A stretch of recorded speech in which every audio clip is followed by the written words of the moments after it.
What if I told you you've never actually touched anything in your entire life?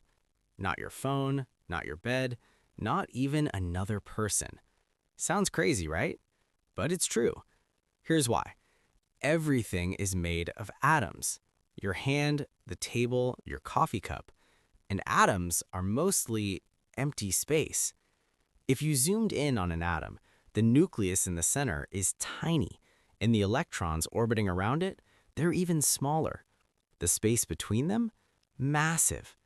In fact, if an atom were the size of a football stadium, the nucleus would be a marble in the center, and the electrons would be specks of dust flying around the outer walls.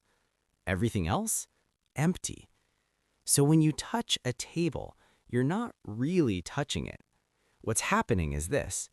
The electrons in your hand get close to the electrons in the table, and electrons hate each other. They're negatively charged, so they repel. The electromagnetic force between them pushes back. That resistance you feel, that's not contact.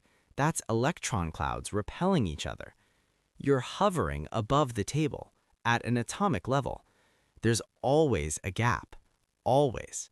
So yeah, you've never truly touched anything.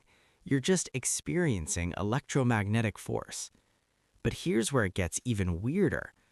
Quantum mechanics says there's a tiny, insanely tiny probability that your atoms could quantum tunnel through a wall.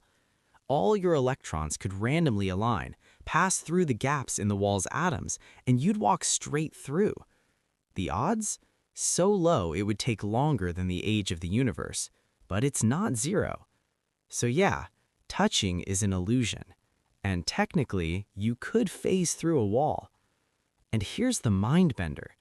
Every handshake, every hug, every kiss is just atoms pushing other atoms away. Follow for more mind-blowing science explained simply.